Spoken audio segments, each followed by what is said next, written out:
Great to see you today. And I see you're in studio.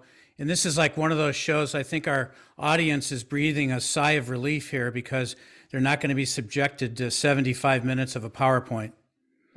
That's right. Yeah, I'm kind of known for my long PowerPoint presentations, but no, today it's just a hands-on walkthrough.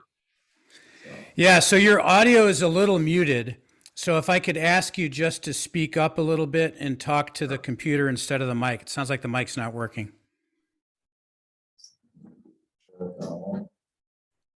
About now? Yeah, it's kind of about the same, but just project your voice a little bit, and I think that'll help. So, Mike, when you and I sat down to talk about what this show should be, we kind of want to make it different, a little different from the one that we did last year. So tell us what you have in store today. So, when you threw this over, Peter, and you brought up the topic of workflow, and then accountability that follows that, that just spoke to us so much. So we definitely took at it. This is a little different presentation than we typically do, but it's because that's such a great topic that we always say with the data logger, one of the key elements of the data logger is a concept called guided workflow. Guided workflow. Okay. Guided workflow. Yeah. And so what we've done is, we're taking, if you think about it, and people are filling out forms all the time, and it's ripe for error. And what we have is a step-by-step process that can walk you through the process of Fusion, and of course a little bit more than that. But today, that's what we want to do. We want to just kind of walk through it. We're going to go at just kind of nice, steady pace. I'll just be pointing out some best practices, things that I've learned through the years and seen out on the job sites. And so we'll talk about all of those things and what that looks like. Fusing on the pipe. We're going to do a live fusion here. Okay. With the data logger, and then we're going to look at the results. And so that's the McElroy Vault. All right, before we get started, tell us a little bit about who you are and what you do at McElroy, please. Sure. Yeah, I appreciate the Godfather. That's something new. I haven't heard of data logger, but there's a big team behind me that's out here working on to make it a great product. But I'm the innovation product manager here at McElroy. So I focus on all of McElroy's digital products. So notably, that is the data logger, the McElroy Vault, which is the data storage and analytics tool that we provide. I'm sure a lot of people on the call, if you've been involved in the PD industry, use the McCalc app. So I'm responsible for that McCalc app as well. And then I know your last webinar, we also showcased the iSeries line of track stars. I was heavily involved in the development and software for the iSeries as well. Okay. So you're kind of like the guru on the high tech associated with Fusion. So the McElroy app, or which we call McCalc, which is really handy, Mike. And I see a lot of people using the McCalc app all the time. And in fact, in every Fusion demo we do live now, and we are back to live shows, thank goodness, we always show people and walk them through the McCalc app. So when I started, Dan, do we have the results of the poll question? Can we see what those are? We do. It was almost a dead 2-to-1. 69%. I'm sharing results now. Everyone can see 69% are not using a data logger. So when we're writing specifications, that is one of the handful of things I always have on my checklist to go in and propose. And this is a good talk to let people know why it's so important. Yeah, so for our audience today, we have fewer than 100 people on the call today. So that's really good from the standpoint of our ability to handle your questions. Please use the Q&A function. Mike's colleague, Robbie Phillips, is on the end of that, as is our Alan Ambler. So Alan Ambler, as you know, is a PE regular guest on the show, a regular producer of content for us. Welcome, Alan. Always nice to see you on the other end. Come on and say hello if you don't mind. So please use the Q&A function. We don't have hundreds on this call, so we are going to have time to get to your questions. We have a lot of experts on the call today to answer those questions. Hello, Alan. Yeah, Pete, you got an answer or question right away. That's fantastic. Yeah, A good little for bit of us. poking and prodding, and that's all you need. So Yeah, yes, it is good. smaller than one of the other webinars as far as PowerPoint format, but you're creating an intimate environment where we're really looking at those machines and the people that have designed and thought about the machines to no end. Mike, you got such a strong crew behind you. You know, when I did the training for butt fusion itself, I was working with the equipment and said, oh God, if only it did that. Well, guess what? It does do that because you guys have thought about it already. So without further ado, I'm not going to take any more of the time. Show us what's going on, and we'll feverishly answer all your questions behind the time. Okay. Yeah. So the last thing before you get started, Mike, is I just want to say to our audience, please understand there's kind of a parallel thing going on here. We've really learned that questions are central to the success of these webinars. So we've got the show that we're doing, plus we got the guys behind the scenes off camera answering all these questions. Mike Pacheco, take it away. All right, thanks, Peter. So we will, we could just explain what I have as far as setup goes here. So the first thing is, as far as machine goes, I am using a McElroy Acrobat 180. So 180 millimeter jaw size is what this is. Just to explain this machine, the reason I use it, especially for this, is that we have a really quiet power unit here to supply it. So it's great for this type of presentation and interaction. But this is also a really exciting machine for the polyethylene market. It was originally designed for the polypropylene, so the indoor overhead market, but obviously lightweight, compact size, toolless design, to be able to break it down into 3-jaw mode. A company with a really lightweight HPU has really made it an impressive machine, even in the polyethylene market. So here we have some 6-inch DR11 pipe inside this machine. So that's what I'll be using today as far as equipment goes, accompanied with a McElroy Data Logger 7. The Data Logger 7, obviously, is we released this back in 2020. It's been a fantastic, very successful device for us in our industry. Really excited I'm going to speak up. I know my audio wasn't great.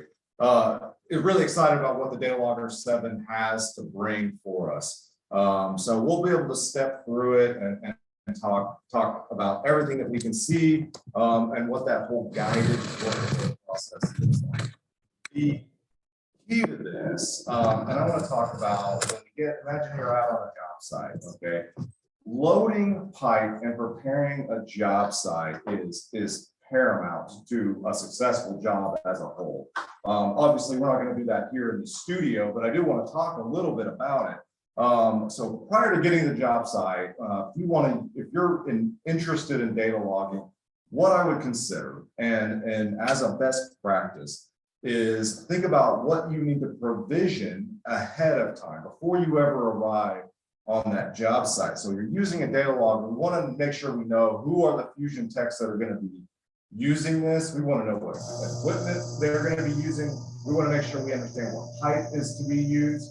And then beyond that, what handling tools do they have? One area that we see so often is no thought was really put into how the pipe was going to be laid out, how it will be loaded, how it will be moved, those types of things. So good rollers is just a major help on the job site. And not just 2 rollers out on the end, have multiple rollers. It's really going to save your operators and technicians that have saved their backs, really. So mega or poly horses. So being able to stack the pipe and roll the pipe in, you'll build some efficiency there and really help out the technician who's using that pipe. So setup, job site setup, everything they're going to do there. Provisioning the data logger, setting up the operators before the unit arrives on the site, and as well as the machines that they'll be using. So beyond that, the next thing I would consider is how we're going to use the data. So what we have is we provide an online storage and an analytics tool called the Vault. And what we'll be doing is sending that information to the vault for storage. So you need to understand exactly how you're going to be doing that. So we need internet connectivity. So whether that's hotspotting a phone, putting a SIM card in the data logger, whether we're using a USB to transfer that into the vault, that needs to be considered and have a good process and expectation of how that's going to be done. So, Mike, question. Yes, sir.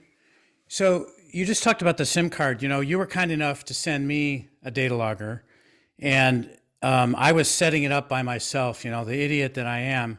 I was like, oh my God, there's no SIM card. Is this thing going to work? Can you explain that to me? Absolutely. So it's still going to work. So depending on your company, your organization that you operate in, get with your IT department and you can get a SIM card. What that's going to do is just create it just like your cell phone. You're going to actually connect to those cell towers, and that's going to give you internet connectivity just like you're walking around with your cell phone. Okay. That's So a if whole I different didn't, set if up. I didn't want to pay for cell service for my data logger, how do I get the information to the consulting civil that's overseeing my work? Yep. Yep. So if you don't have SIM and you're not going down that path, the other would be most people are carrying around a cell phone, and almost every cell phone now has hotspot capability. So what you can do is you can just create a hotspot with your cell phone and connect to that wireless network through the data log. Oh, And okay. then you'll be able to communicate directly with the vault. Cool. All right. Thanks. Sorry about that. Yeah, battery life. Yeah, I'll get into that. I think the question came through about battery life. I'll get into that in just a moment. So connectivity is great. If you're in an area where you don't have connectivity, you want to be able to export those reports. We do have capability to export the reports from the data logger to a USB drive. And then from there, you can take it back to the office, sit down on the computer, get it uploaded in that manner. And we're storing those report files on that USB and then uploading it into the McElroy vault. So that's really what we need to consider is how that's done and how that process is to be expected to be done.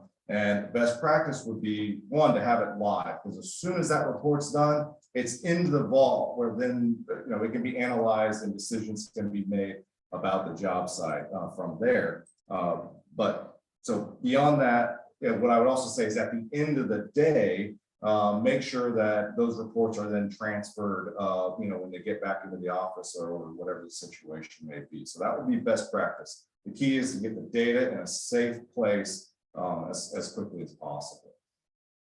So that's about provisioning. Okay, so that's what we're going to do before we ever arrive on the site. We get to the site, again, think about how pipe's going to be handled, how everything's going to be moved. And now we have our data logger. We're hooked up here with our pressure sensor. And what we have done is we've already loaded pipe. And the operator is going to do that. They're going to be well trained and everything. I mean, if you're involved in the alliance and everything they're doing, training is key. Getting that pipe into the machine, and there's a big body of work there, but we're not using the data logger up until that point. We're hooked up, we're ready to go, we're loading pipe, we're facing our pipe, and we're getting our alignment ready. So we're getting the pipe ready to be fused, and that's what we have here in this machine. So once I have that ready, before I start my fusion, that's when I'm going to turn to the data logger. So not worried about what's going on here. I'm focused on loading pipe in the machine. Then we turn our attention. So that's what we're going to do here. I'm actually going to close this up and keep that interface closed to keep it free of contamination, things like that. I'm going to hold it there. Now we're going to turn back to the data logger. Walter, if you would, please throw that data logger screen up there. You all should be able to see what I'm seeing. So here we Yeah, have, we can see that. Thank you. That's really great. yeah, excellent. So what you have here is the home screen of the data logger application. And to get going, kind of navigate around, we have really focused on making this easy to use for the operator. We have a vast amount of different operators and technical capabilities. So we designed it like an ATM machine, right? And we want it to be easy to use, big buttons, easy to navigate. And that's the way we've done. So when I ask the question is, hey, what button do I hit to start a fusion? What button, right? It's painfully obvious that we're going to hit the start button. So once we're ready to begin, we're going to go ahead and do that. And then we are taken into this job summary screen. So I'm going to just kind of walk around here. So on the first selection you have where you see process type, you see pipe fusion, and we're defaulted to that because that's 99.9% of what we're doing here. You do have other options that you can record with a data logger, and that's where you can select that. So I'm going to select that. And I'm going to show you, so you see pipe fusion as well as pressure test. So we do have the ability to log a pressure test as well. So think about it. You've done a section of pipe where you would typically, cap off the ends and go and do your pressure test with a gauge. We can, in place of that, we can use a data logger and log that digitally. Okay, and then we also send that data off along with all of our fusion data as well. So, but that's another webinar in and of itself. We'll focus on pipe fusion now. So then we go down, we see joint ID. This would be the sequential number of the joint report that you are performing at that time. It is editable, so it'll just start from wherever you tell it, and at every report, it'll just sequence after that. So we're just going to leave it at 2. The job. So the job name that we are doing here, I called it the Alliance DL webinar, but the job name is important. So this would also be something to consider up front is what is the job name? Typically it's a work order number, a street name, or something that you can recall. What's key about that job name is that's one of the key data elements that we're actually going to pivot that data on when it gets into the vault. So we're going to target in on that name. So we want to make sure that it's entered properly, okay, the way that you would want to view it in the end. There's a concept called GIGO, G-I-G-O. That's garbage in, garbage out. So we've got to control what's going in so that we have good information on the other side. And so that's one element of that. So, and if you remember what I was talking about at the beginning about provisioning, setting up your operators. So this is where you want to have this done prior to arriving on the job site. If you need to set up an operator on the job site, it's no big deal. Just click the plus button. You can add their operator name, their ID number, which would be critical, and who issued that ID. So a lot of times folks will use their McElroy ID from training. You can enter that, or a company ID, whatever works in your situation. Kind of what I've seen, Michael, I don't know what you guys at McElroy have seen, is I've seen the first purchase when utilities or contractors are first getting into this, they just buy one and they share the data logger. But as they get going, it's like, Mike, that's my data logger. I'm the only one that's using it. And then the guys, it's like it's their Bible, it's their work product, it's the thing they're proud of, and they're reluctant to share it. What have you seen? Yeah, absolutely. It's everybody wants to dip their toe in the water and then see where it grows from then. We have certainly seen when they get into it, they realize the benefit of it. And then they start to assign a data logger to every fusion technician. But what happens is it becomes more than just a data logging tool. This is an Android powered tablet, a very powerful Android powered tablet, where they can run their whole business. So most companies today, especially now, are running several different apps. So think about, we have folks using DOT logging, time tracking, project management. They're, these remote locations where they're having their daily check-ins with their technicians and managers using a platform like Zoom to do that. So they're handing this and really replacing the cell phone that they're carrying as well with this as their tool as a technician out in the field. And they're carrying that around. Oh yeah, and then it data logs as well. So Right. They're able to use it on the site, and you're right, it becomes their data logger. And so everything gets data logger. Got it. Yeah, it's exciting. When I first started talking about this, you guys said to me, you really ought to start carrying a data logger in your truck. And I said, what the heck is that? And so I had to learn about the data logging technology. And my first view of this Mike, was it's really kind of a big brother thing. And I said, I can't believe you sell this into the market because guys are going to think like big brother's looking over the shoulder. But in actual fact, the converse has been true, right? Guys use this as a crutch. They use it as support, not as oversight. Right. Yeah, there's certainly that conversation going around, especially in my early days of getting involved in the data logger. But I believe that conversation ends rather quickly. And the reason is, this is an aging workforce, just like every other technical trade. So there's a lot of young new faces coming into our industry. And, there's a lot of that generation there that's used to having this technology in their hands. And to be honest with you, it's almost expected that this exists in their world. So there's a big conversation happening around that, but they quickly get over that big brother idea. And certainly we want that quality assurance, but what we're here even today to talk about is what's beyond that. And that's that workflow that they get from it.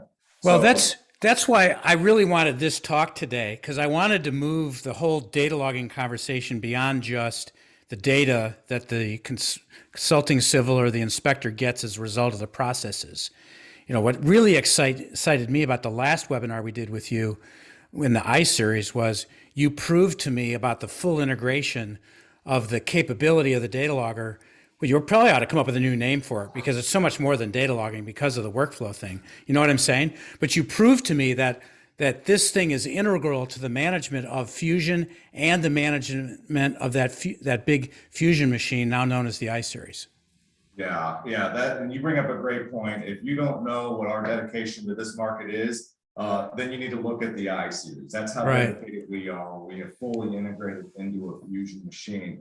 But the kind of the genesis of that is, Macquarie, we're an equipment manufacturer, right? We have 100,000 square foot of just fabrication facility. That's not even our assembly and engineering and all of that. That's just fabrication. So machine tools. So we are always on the hunt, good machinists that can come in and make good parts, and we want to get them up to speed. How that happens in that industry is, you think we take a young person right out of school and throw them on $1 million plus machine tool to get good parts? No, that's not what happens. They go through a training process, but even more of that new equipment, guess what it has built into it? Guided workflow that steps that operator step by step through your program so that we get good parts on the opposite end, right? And that's what we want. And it also keeps them consistent part to part to part. So that's the same thing we're doing here. We have, who in high school heard of a Fusion technician, right? Yeah, nobody. Niche market, and we're trying to get that up to speed. So they come into this world, we've got to get them up to speed and producing and able to make good quality fusions faster. And that whole concept of guiding the operator through it. So beyond me just saying that, there are a lot of utilities and contractors out there that have adopted the data logger as a training tool. And they hand it to the operators because of that guided workflow that steps them through the process. They know where they're at in that process, and they can have that interaction. Say, hey, we need to work on, the shift sequence here. This is how you measure drag properly. You can, stand over their shoulder and see exactly where they're at with this device. And then the operators build that consistency. And what's happened is that they've gotten that in the training facility. Then they get sent out into the job site, and now I don't have a data logger, and they're a little lost. So their first question is, hey, I need my data logger back. And now it's starting to proliferate out onto the job site. So the data logger as a training tool is really a whole other topic, but that's really what's grown a lot of legs and gets into the organization first, is a lot of times through the training tool. Then they see the benefit of it on the job site and the data and everything they get out of it. So, all right, I got a question, Mike, from an experienced user, and I've never heard this question before, so I think maybe you'll like it, maybe not. Coordinating login IDs and passwords for the data logger is not simple on site when you don't have internet connectivity. Is there an availability for download direct to the server on site so the internet isn't involved? Or how would you recommend, if you've got a single data logger, multiple users, and no internet, how do we manage that process? Sure. So internet connectivity for all connected devices is a challenge. The good thing is the water industry most of the time does have some kind of cell service. It's really when we get, mining and further out into the world where they really struggle with that. My advice as far as login is you need to get the data logger vault account set up, even if it can't ping the internet and touch it. That's what needs to be logged in on the device, and it'll work just fine in offline mode. And if you can take the tablet and with it logged in and get back to an area with connectivity, you don't have to do anything. As soon as it's connected, it's going to see, here's the vault account that I have for the login. And these are the reports that have not been sent. The user doesn't have to do anything. It's going to then fire them off and send them up to the vault for safekeeping. If the data logger doesn't have a plan to leave the site, that's where the USB drive is really going to come into play. Plug that USB in, take that drive, take it back to a computer. Again, it's got to have internet connectivity. That's just a prerequisite that's going to happen to have that data transfer happen. So I hope that answered the question. As far as the multiple logins go, again, that would be something between the supervisor is to provide the correct logins that they're going to use to log into the vault and make sure they have that information up front. So good question. So let me turn my attention back here to the screen. So again, I've said we've got our operator. So as soon as we have our operator set up, it's really just a selection. So I just select my operator, that's what's going to be there. And then my machine as well. So I've got a couple machines set up here. So I'm going to select that Acrobat 180 that we already had set up. And now I'm really ready to proceed. There's a couple other key points. So using an in-ditch kit, this is really helping build the story of what you're doing. So certain equipment, anybody who's ever ran one, when we have the extension hoses, you get that kind of hydraulic shock happening through the line. You can see that on the report in some cases. So what we're doing when we have this flag selected is just notifying, I'm using an in-ditch kit. So if you see something like this, you're explaining the story, the inspector sees it, goes, I know what's going on, and they can move on to the next point. Tie-in as well. Tie-ins can be very critical, lots of pressure and a lot of dynamic things happening. So being able to select that is, again, just explaining and really telling a story about what you're doing there. And I think that's a great concept, is not about the big brother aspect, but if you're an operator, what better story do you have to tell than to have the data logger on site with you?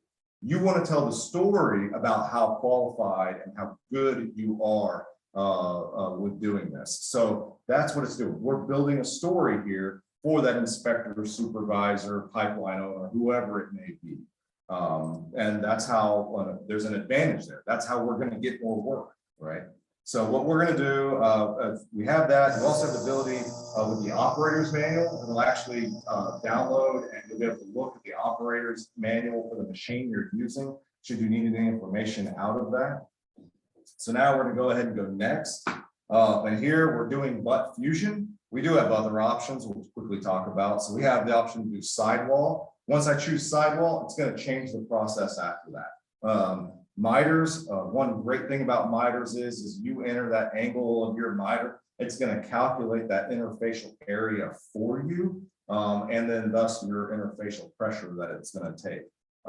So miters is a great tool to have in the data logger. And then dual containment. Anybody who's doing dual containment, we can actually log that as well, and both pipe sizes. So we're doing butt fusion, so we're going to continue on. As far as specification, we do have several in here to talk about in the US. ASTM F2620. We also include several different years, 20, 19, and 12. That's really there to suit anybody who has referenced a specific year. We always try to keep the last 3 versions current. We also have optimized cooling, which is McElroy's cooling procedure for reducing the total cooling time based on some inputs. So that's a slightly different process. Again, it's probably a topic in and of itself. And then every major standard out there in the world that's being used today. So we'll move on. Once we're gonna go forward with ASTM. So now setup photos. So again, mind you, I've done this setup. I've got my pipe in, I'm faced off, I have my alignment ready, and now I'm ready to move on. And this is kind of that first indication. Oh, setup photos. What I want to do here is I'm gonna take the data logger off. I'm gonna turn that camera on and the screen. Okay, I might have lost the data logger. Let's get it back on here in just a second. But what I'm gonna do is I'm actually gonna take a photo of that alignment. So I'm gonna zoom into that area and I'm gonna take that photo. And what I'm really documenting here is 2 things. I'm actually documenting, yes, the alignment, so that high-low of the pipe, but I'm also documenting the cleanliness of that pipe. So obviously, most pipe in the world is not as clean as we have here sitting in the studio, but you'll see that dirt, and you can very clearly in the pictures often see where they have cleaned that off. And so we want to make sure it's free of contamination and debris in that area, and a photo is going to do that. The photos are free, so you can take as many as you would like. If you're in a difficult situation on a job site setup, turn and take a picture of that job. Again, you're telling a story, so make use of those photos to help tell that story there as well. So I'm going to step off camera real quick and just help Walter fire this thing back up. So Alan and Dan, do we have any questions that you guys want to bring to the audience right now? We have some interesting ones on spec work, fabricated fittings versus molded fittings. I'm going to look into it with Mark Michael at Austin. So really good concern. I just gonna need a little bit more time to address it properly. Well, Dan, I know, and Mike, I know you know that a lot of our members like ISCO, they run data loggers on all their fabricated fittings work. Could you tell us a little bit about that? Yeah, especially in the fabrication shops, we have several of them. ISCO is a great example where every fuse they make in the fitting shop is data logged and saved. And again, that's what they're doing. They're ensuring that quality of work for what they're performing, and the same as you would want to do out on the job site. So yeah, it's a great way to get into data logging and very prolific. Probably one of the highest uses of data logging is in the fab shops. That was a great question for us, Mike and Pete. Essentially, back to square one. I mean, municipal use for this in potable water and gravity sewer is lower than industrial use, which a lot of times ISCO and other fab shops like that have been manufacturing whatever it is everybody can dream up in an industrial use, and butt fusion is well proven for that process, and so are all the adaptations and the bonus features of the equipment that you guys built, because you're thinking through all these things already. So definitely good to see. We were asked very specific questions to compare specs by some of the municipal people out there. We won't necessarily have a immediate answer for you, but we do give you the contact information to come and find us, track us down, and we will definitely perform that detailed review for you. So thank you very much for all those questions, and keep going, Mike. I think I had one that was the resolution. Is that what it was, Robbie, of each photo? And I'd have to get back on that one, but this is a 16 megapixel camera that you're taking photos with. So lots of resolution to zoom in on with that. So that was an enhancement with the Data Logger 7, really the Data Logger 6 as well, both really good cameras to use. So you can see up on the screen, we're saving that photo. I can actually go in and annotate each photo and put notes on a photo if I want. I'm going to move forward weather conditions. And we included this a few years back. Really, we're documenting the ambient temperatures, the pipe temperatures, or the bulk pipe temperature that we have, the weather conditions that we are in, and there's some just hotkeys, so whether it's sunny or rainy, whatever. And I can type in any other possible conditions I'm in. And then if I'm in a shelter, so if I'm indoors, if I'm in a tent, some kind of cover, something along those lines, I can quickly select that. This is important. This comes into play in the several standards. One, macro optimized cooling, which is part of ASTM, but it does require ambient and bulk pipe temperature to recalculate the cool times. But other fusion standards around the world also take temperatures into account. But beyond that, this is a great tool. Again, we're just telling that story. If we're seeing, a longer heat soak time, if we're seeing a longer beat up, this is telling that story to that inspector or owner that says, we can go in and go, oh, it was colder outside. The pipe was cold. Yeah, we understand why that was being done. So we have that capability here. Maintenance of equipment. If we see something going on with maintenance of equipment, typically in colder weather, that'll start to come out a little bit more in the hydraulic system. And this is something that we have used in the past to help troubleshoot others out in the field. So it's a great feature to have.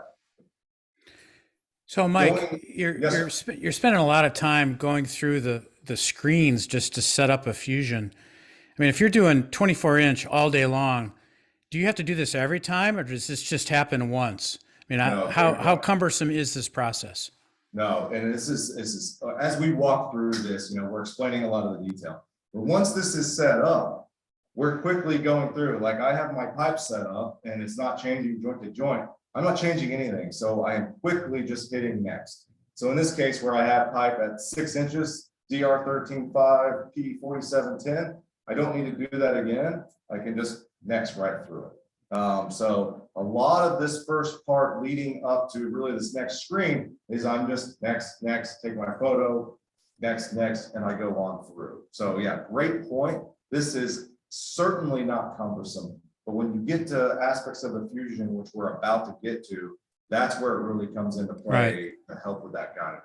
Good. Yeah, thanks for explaining that. Yeah. Somebody had a question about, in some cases in South Texas, the pipe can be very hot when setting outside. How sensitive is the temperature measurement for the macro optimized cooling? Yeah, it's not. We often say if you can get within 5 degrees, we're fine. It's not going to change. It's much bigger swings that are changing that. And there's several inputs going in. Let me actually repeat the question if somebody didn't hear it. The question was, West Texas, pipe temperatures get very hot. How accurate does that need to be? It doesn't need to be that accurate. So ambient, we're often using a phone, just trying to get a rough idea of where we are. Pipe temperature, we often say recorded at the 12 o'clock position on the inside jaw. You have a contact pyrometer or a infrared pyrometer, you can do that as well, and whatever it says, it's far accurate enough for that calculation. So we're moving through with our pipe settings, and now we're at that first critical part. So here we are, we're using ASTM. The interfacial pressure is what we're trying to achieve, through a controlled process. And that is a range of 60 PSI interfacial pressure to 90 PSI interfacial pressure. And what we have to do is we have to convert that interfacial pressure into a fusion pressure of what pressure is required in the cylinder to achieve that.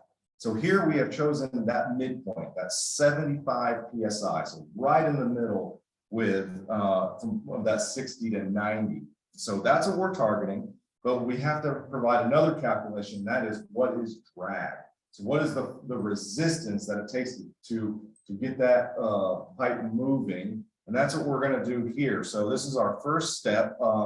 If you're not familiar with the drag process, so getting new operators up to speed, if you don't do it all the time, this is the one area. So, okay, I don't do drag all the time.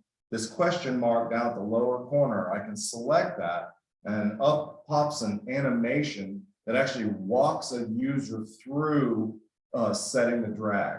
So you have that capability right here at the data logger, really where it counts, standing in front of the machine. So you can explain, you can watch, you can go, okay, I see exactly what they're doing before you have to perform that operation. So we're gonna quickly measure our drag. I'm gonna open this up. I'm gonna shift to heat soak, back my valve all the way out, start to close it. And what I'm doing is I'm gonna build pressure until I start to see that movement. Hey, can you move that picture in picture to the upper right instead of the lower right so we can see what you're doing with the fusion machine? Yeah, perfect. There you go. Thank you. Excellent. Okay. So there we go. We have gotten that movement, the slight movement, especially with this where there's very, very little drag. So 31 PSI. So now we have everything we need. Pipe, we know our pipe size, we know the machine we're using, we know the interfacial pressure we're trying to achieve. And now we know our drag pressure. The very next screen is now prepare your machine. So, Peter, this goes back to McCalc. So you're entering all this information. McCalc is giving you what the fusion pressure and the times and everything and the bead sizes all need to be. That's really what we've done here. We've calculated it all. And now it's turned us to 819 PSI. So what I'm going to do now is I'm going to switch down and I'm going to close this up. And I'm going to dial this up to that 819.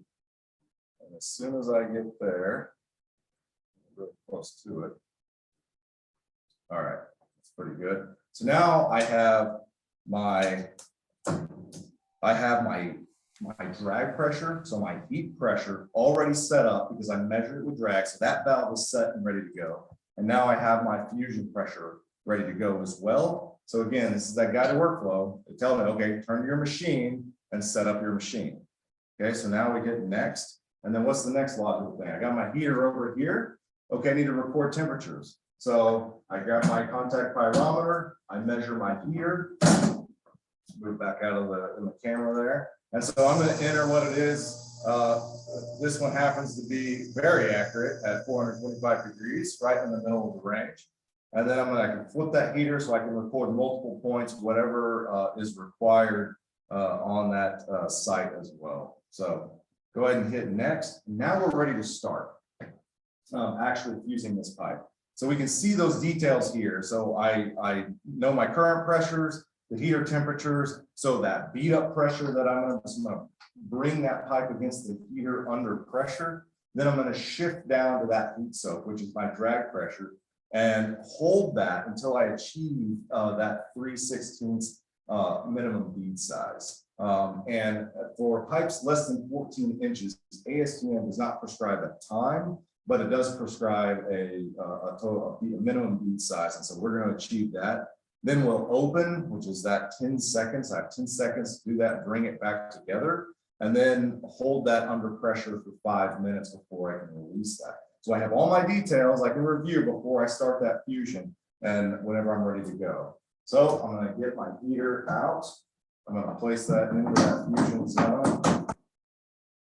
And then I'm going to hop down. And what I'm going to do is I'm going to make sure I bleed out pressure. So I'm going to start my pressure really low here. And then I'm going to hit start logging. So what I'm trying to show here is you can see on the screen that line. And so it's recording the pressure. So right now I have very little pressure in the cylinder at this time. I'm going to shift to fusion.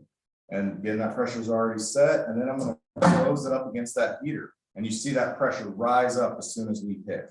Okay, so now what I'm looking for is I'm looking for that indication of melt all the way around. So I have good contact against that heater. And I have this pressure graph here showing me, okay, everything's going as it should be. I'm at my target beat up pressure. Once I have that indication of melt, all I'm going to do is I'm going to shift it down. So I've just shifted it down to that heat soak pressure, which is already set at drag.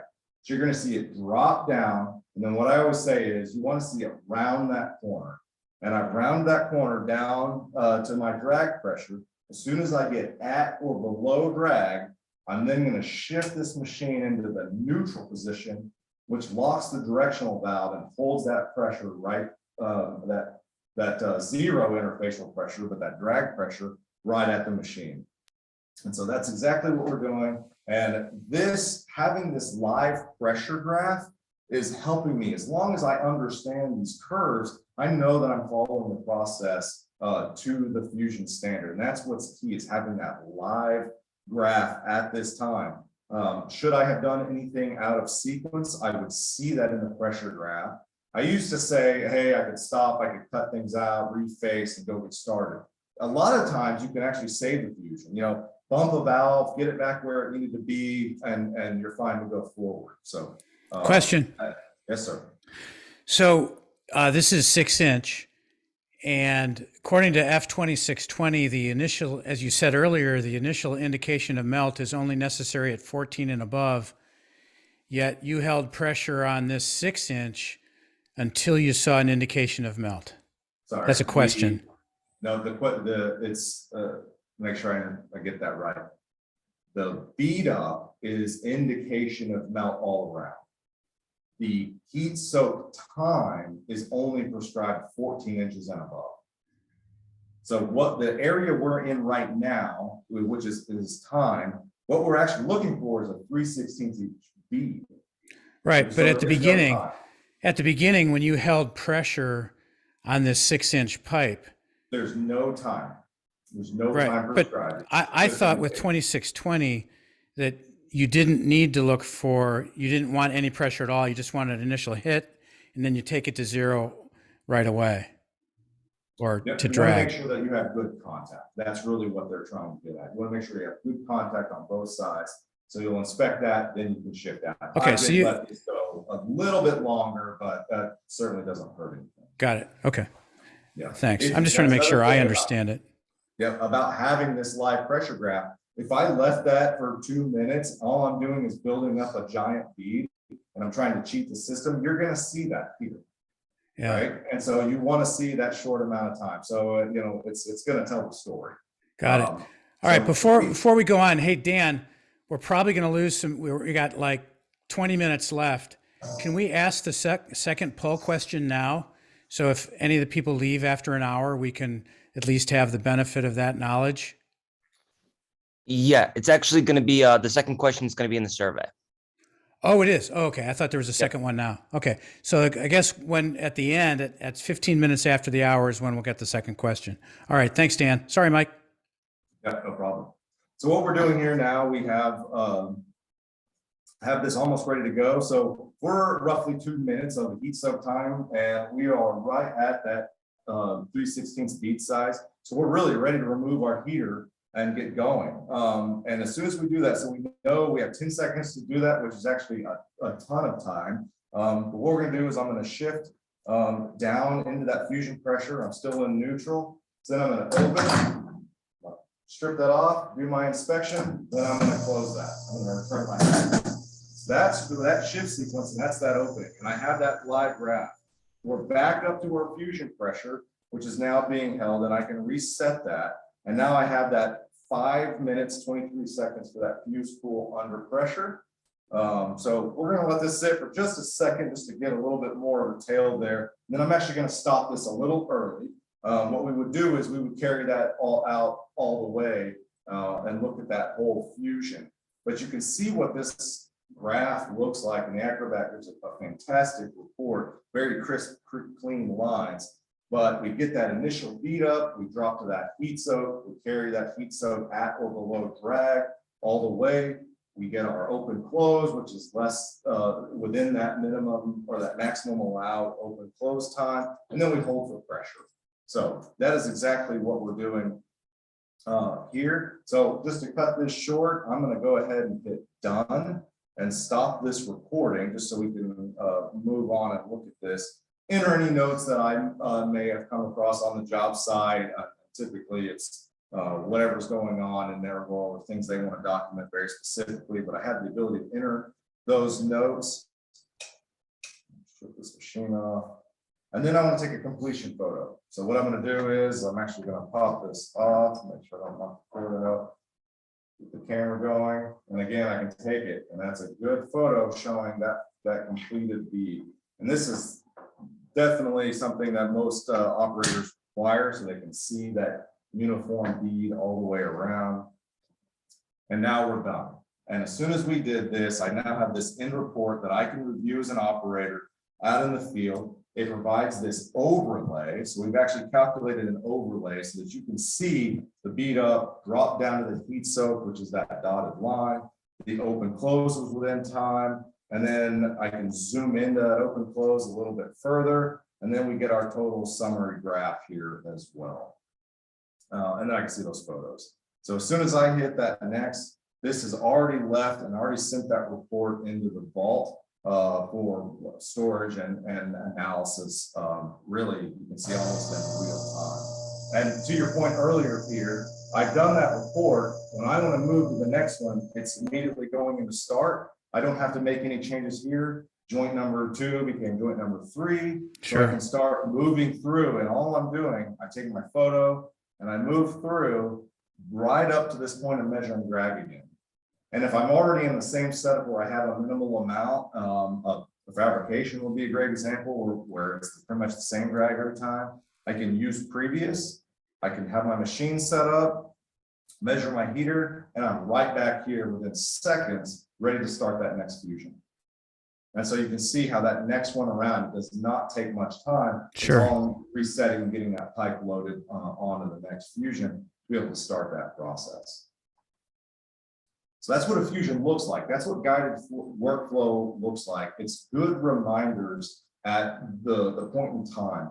And we're not doing that where it's every step of the process is so prescribed for the technician. That sounds like a good idea until the 150th fusion that they've performed. I don't need that level of guidance anymore. What I really need is that kind of that Socratic method of, oh, I need to take a setup photo. Okay, well, I should be set up.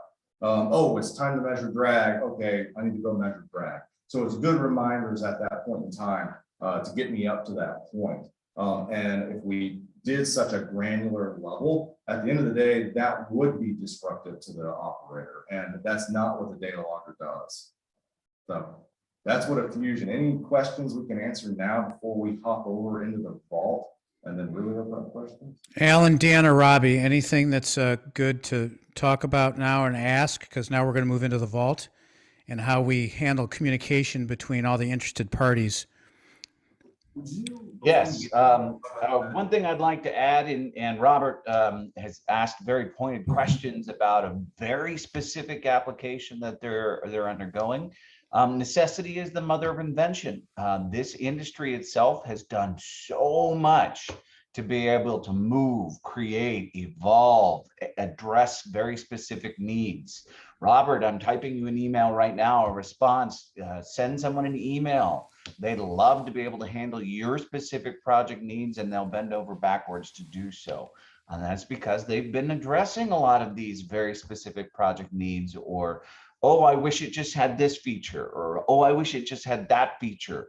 And they've got a whole team set up there to help you develop and meet your project needs. So they do that all the time. I've been involved from a municipal user of this pipe material and just been blown away by how much real development is happening and innovation and those things. And it's your specific request, Robert, that's driving that. So yes, thank you very much for hammering that home with us. And we'd love to as an industry, love to be able to accommodate you as much as possible. So, Mike, one of the talking points. Thank you, Alan. Mike, one of the talking points I've used with municipalities for years is the data that we get out of the data logger makes it so that you can observe, you can pay attention to what's going on in the trench at grade before the pipe gets put in the trench, because this information that the data logger obtains is sent to the cloud and sent to them, and anyone who the user has the right to look can find that information in the vault. So is that what you're planning on talking about now? I am. Yeah, really, it's a continuation of what that workflow would look like. So the thought needs to be put in beforehand about how we will do this process. Okay. Obviously, everything gets put into the work that Alan was just speaking of ahead of time. The industry has done a great job of. Then the actions are performed out in the field, right? Just what we saw there. But then the data has to go somewhere, and somebody has to do something with it. It's so painful, and it's not even a funny story anymore, how many calls we get about, hey, can you look at this report with us and let us know what you think? And we'll say, yeah, there's something here, that's outside of the Fusion standard. And then, of course, the phone call gets pretty quiet. Well, there's 300 more Fusions like it, and it's been in the ground for 11 months. What we want is if you're using a system like this, you need to have a process in place to review those Fusions, one, in the field and sign off on it. And then two, when that data gets into the cloud or back into the office, that it's reviewed in a timely manner before that pipe ever goes into the ground. This is very forgiving pipe, but we want to make sure that these processes are followed accordingly. So yeah, so now we're gonna hop over and let me change up. I'm gonna share Vault. Okay, how does that? Everybody see that okay? Yeah, perfect. I can see it. Okay, excellent. So what I did in the data logger here, I logged in. We have a Macro University account. And again, this is a great tool for training everybody who comes through a Macro University class, all of their OQs, everything, they get logged, and we actually save them here in the Vault as well. So we can indicate, yeah, here was their test. But this is where I have sent these reports. And so I'm going to go in, and this is the job view. So let me hop back. So what this does is we don't have to save the data, think about the file names and the structure that we used to when we think of like Windows file structure. The Vault and the data logger have been set up that the job or the machine or the operator, that data is going to go to the Vault, and we're going to pivot on that particular piece of information just automatically for you.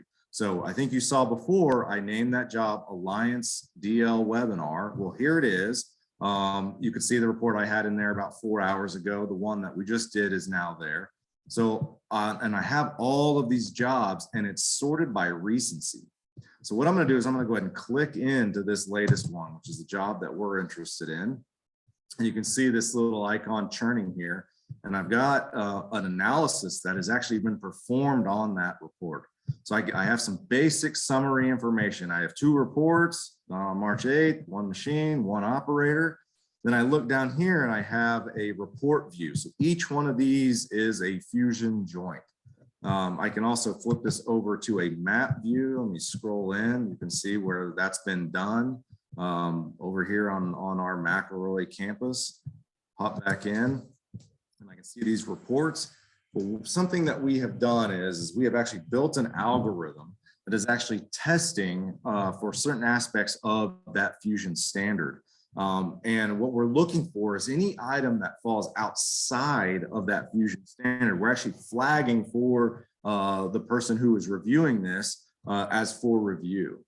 Anything that is within the standard, we put into an auto accept pile. That doesn't mean they can't go be reviewed later. It's just we're helping out these inspectors who could be reviewing hundreds of reports a day into targeting those, managing those reports by exception. So I can quickly go through here and look at the status for review, and that's something I can look at. We'll never reject anything with our algorithm. That's always up to the end user to perform that rejection. But this gives them a tool to help manage these reports in the end. So I'm going to go in, we're going to go in and start looking at some of these reports. This one we did earlier today during our setup. And so you can see here, so I have the joint information, when it was sent in. Yes, it's under review. And then I can come down and I can get all of those details, all of that critical data that was logged in the data logger. And really a lot of this data logger, this data had no interaction with the operator, right? They are just performing this operation, and we're logging and summarizing everything that was going along, the pressures that were used, the specification, the pipe spec, GPS locations, the weather condition, and then a lot of other data along with the data logger itself and the time that it was updated. But what's really critical, if I had to review all, hundreds of reports a day, and go all the way through this report, that exception management becomes very important. So here you see that green check. And what this is a list. And so we're saying, hey, the open close was good. The temperatures you logged were within spec, and the calibration of that pressure sensor was also within spec. Then over here, we have that caution. The thing we want you to go look at is over in the fuse area. And the whole reason is I have that pressure graph and I have the ability to analyze this graph in more detail. I can quickly come over here and look at that fuse area where we cut it short for this demonstration. And so it says, oh, okay, I know exactly what's going on here. So if your operator cut the fuse cool portion short, you can make decisions there on how you want to handle it. If it's a few seconds short, if that's something that you want to cut it out with, there's other tips we can suggest for managing those exceptions. But this gives you a tool to quickly identify what it may be. So we had a good beat up, we had a good shift sequence down to heat soak. We met our beat size. We can see that through the photos. So I can see that setup photo here. I have good alignment. I have clean pipe. I can scan over. Okay, good finish bead. So really happy with that. And then good open close. So I can actually zoom in. I can highlight that area and zoom in to when that pipe met to when it started to open was really just about 3 seconds, 2 seconds, 3 seconds. And so well within the 10-second allowable time. So I can reset that. So the only thing I had to really look at was this fuse cool area. But for a good fusion, obviously you see that go all the way through that blue overlay.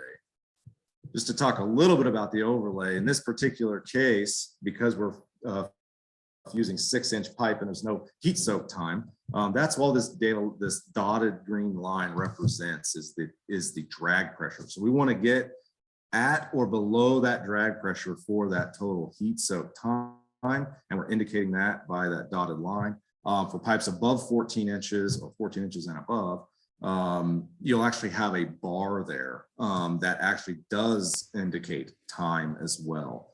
And so that will be in place. And then the red area is our open close, which again, I can zoom into here, shrink that down. And I can see that total time, which is really just time based, and the pressure is not as important. It can go a little bit higher there if it needed to. And then the fuse cool section, which is the lower end of that represents that 60 PSI interfacial. The upper is that 90 interfacial. We targeted the middle, therefore our fusion pressure followed that. And we can go all the way through that time, which indicates that full, I believe it was 5 minutes and 38 seconds, 5:23, excuse me, is what that blue, the length of that blue section represents. So it gives me. So I have two questions. One is, it's important on your hydraulic machines to really understand that blue bar. It's a fusion time and a cool time, but the cool time isn't just cool, it's fusion, it's cool under pressure. Because if you lost your pressure during that time, even though you were still cooling it and all the jaws were closed, you might think, hey, I'm still okay. But in actual fact, Mike, you got to have, everything's got to be working. You've got to have your power. You've got to be holding those jaws tight, right? Absolutely. Yeah. Yeah. You want to see the fusion pressure carry all the way through that band. Yeah, all the way to the end. And it's always great. Just leave a few seconds when you get on beyond that, just to make sure that, that final review. You made a comment on the green bar during the heat soak time, Mike, that the bar's got to be at or below the dotted green. Correct. And the dotted green is the drag pressure. So that's the pressure that's being created by the pipe string that's pulling in the fusion zone. Why would you want it to be below? I would think you would want it to maintain the drag pressure so that the pipe string wouldn't have any impact on the fusion. Yeah, it certainly depends. If you are in what I would call a high drag scenario, what you would do is you would actually leave the directional valve in the closed position and hold that pressure. If you were concerned about it pulling away from the heater, and you would leave it in that closed position, therefore you would just see it at the drag pressure. It would just hold right along that line and not drop off. What we're seeing here, when we go to neutral, we have a center position valve that has now blocked that hydraulic path. However, all valves have some leakage rate. And so that's all we're seeing here. These are very sensitive valves, and we're seeing that slow bleed off in pressure. The reality is it can't evacuate that pressure out of that cylinder so quickly. So you will actually see those things occur if it were to happen. But the way to combat that high drag where you could actually pull away from the heater would be to keep it in the closed position.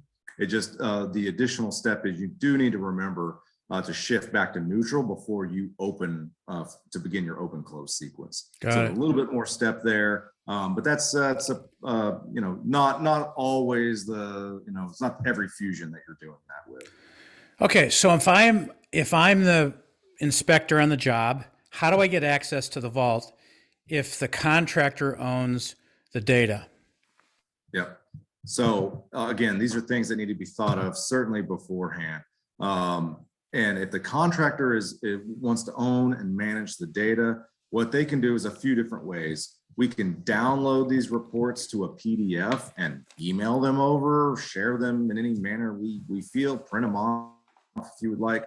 The other aspect we can do is that they can create their own vault account, the inspector or the pipeline owner, and we can share this entire job with them. And in real time, they can look at it just like if we were looking into their vault account. So we have lots of capabilities to be able to share reports from one account to another. It's a lot of times the way whenever folks want me to look at a report, they'll actually say, hey, can I share this with you? They go share it. I'm looking at the vault while I'm on the phone with them. We have a conversation. When that conversation is over, they turn that share off and I can't see the report anymore. So there's great ways that we can share. There's also additional account structure. So let's flip that situation a little bit and say we have a pipeline owner who uses several different contractors. That pipeline owner can create an account and create a sub account that's specifically for that contractor.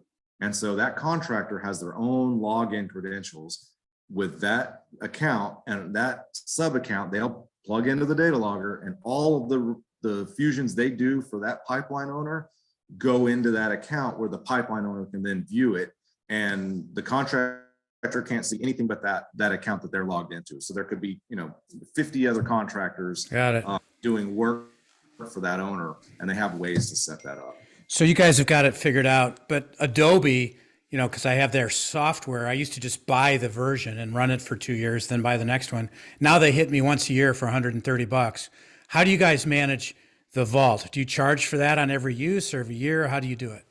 So the vault is absolutely free. So the key is that you have invested in the data logger product, and we want you to have good access and analysis capabilities of the reports. And so the vault is absolutely free. I would say if that's something that interests you, think about it as an enterprise level, but anybody can go create a vault account, vault.mcroy.com, set up a new account, you plug that into the data logger, and as soon as you start fusing, you'll start feeding that vault account to be able to use it.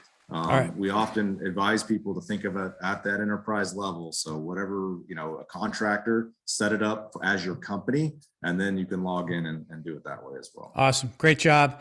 And you guys don't sell direct, you sell this through distribution. So Sandale, Core and Main, ISCO, Consolidated, Secor, call them, or can you tell us approximately about what one of these things costs? So data logger is it's about $7,500 roughly. It's just certainly going to depend. Which is definitely, it's a premium product, but if you think about the value that you're getting on your job site and what the cost of one dig up that this can save, that becomes pretty minuscule in that whole operation. We've been involved and had a lot of people give us figures of the cost of one dig up. Minimum is about $10,000. So if this can save you one, that is certainly well worth the money. Beyond that, the cost of training, getting operators up to speed, and what this can provide you, in the long run is so great. So as a training tool and getting those operators up to speed is really one of the other avenues that this can provide value. Beyond just butt fusion, I know that's our main topic here today. We also have the ability to record an electrofusion. So we have some guided workflow processes built in so that you can log your electrofusion just like you can log your butt fusion. We can log those pressure tests. So we continue to add value.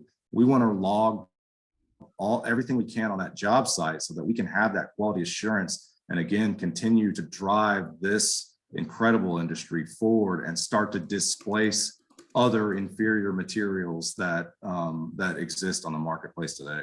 Yeah, well, great job today, Mike. And it's time. We're at our limit.